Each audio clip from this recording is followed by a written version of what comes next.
Hi, I'm Carol Jurgensen Sheets, aka Carol the Coach. And I wanted to tell you something that I truly believe when it comes to sex addiction and partner betrayal. It is so very important for you to realize that you can get to the other side. I know it's hard to believe that. Why? Because you're in so much pain and you don't think it'll ever get better, let alone be restored to any kind of normalcy. And partially you're right. You are right, because the truth of the matter is it will never be the same. I am so sorry to say that. It just is never going to be the same. But here's the good news. You too can get stronger and you can be better than you've ever been. And I'm not making this up. I'm not delusional. I'm not pulling your chain. I'm telling you what I know to be true if you can get through the 3 stages of partner betrayal.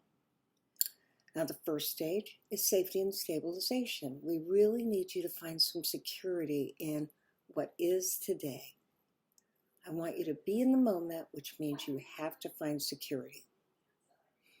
Then, when you've stabilized and you've grounded and you've resourced and you can breathe again, you're still sad, you're still angry, you still know that there's a lot of internal work that needs to be done because of this post-traumatic stress and because of the trauma that it's caused.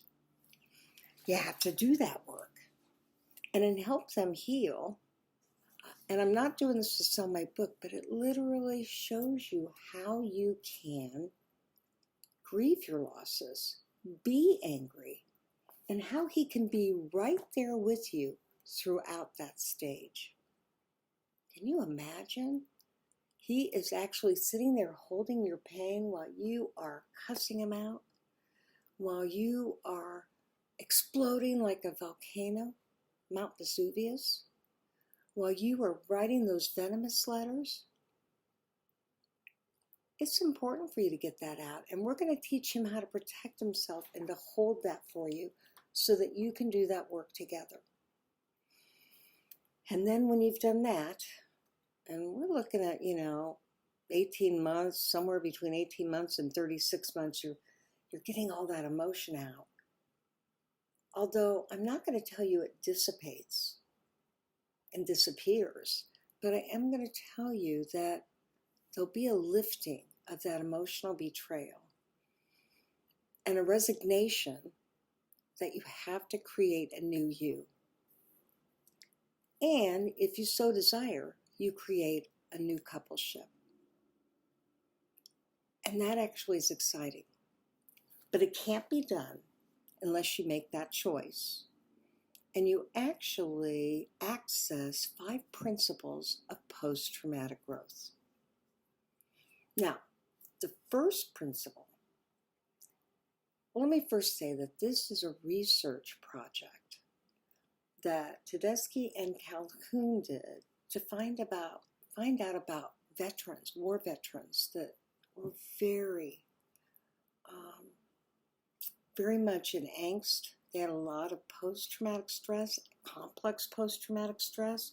They were doing a lot of drinking. They were using drugs. Their whole life was in shambles.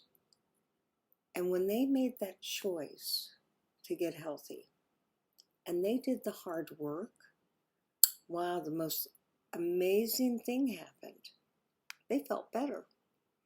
And they got stronger. And as they got stronger, they were able to realize that many things had changed for them. And I understand that you would have a hard time believing this, because the truth of the matter is you have not been able to see yourself as actually being stronger as a result. But when you get over to the other side, and that's a choice, you decide, okay, I'm sick of being sick. I'm sick and tired of being sick and tired.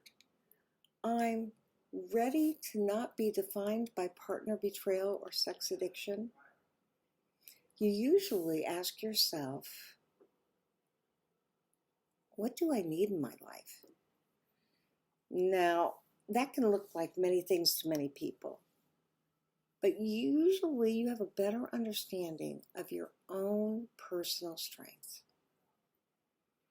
And not only do you have a better understanding of your strength, you have a better understanding of your partner's strength.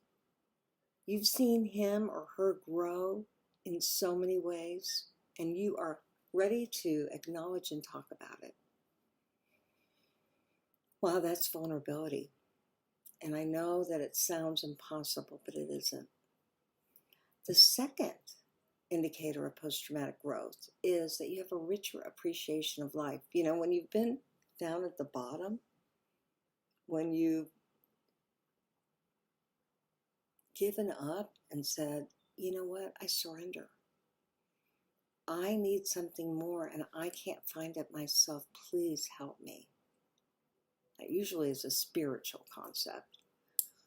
Then all of a sudden you wake up one day and you're walking, you're doing your walk you do every day, and you look up at the sky and you see those clouds and you go, I feel lighter.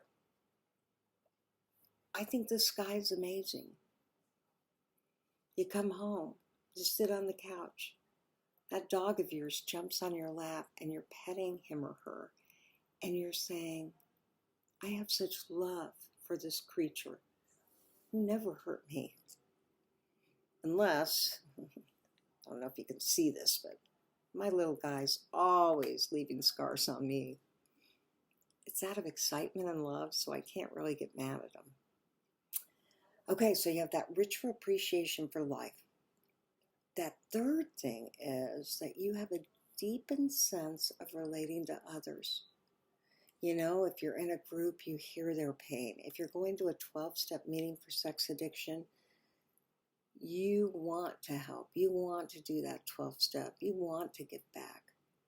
It just is this real richness of relating to each other and to others. Then, since you know your strength and you're really connecting and you've got this appreciation for life, the next thing you say and do is, wow, I bet there are some things I can do. And that's when you decide, how can I give back in a meaningful way? Might be a church, might be in your neighborhood, but it is there.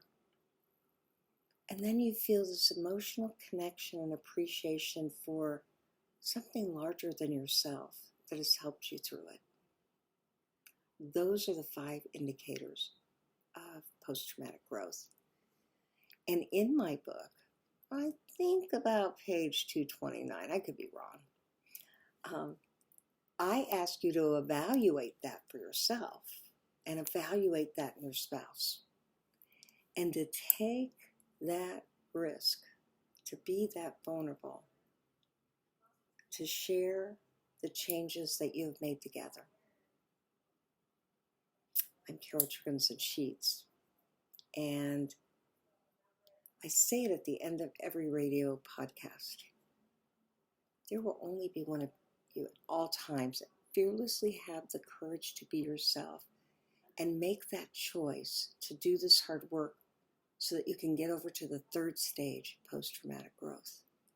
You are worth it, and you have the right to live the quality life that you deserve.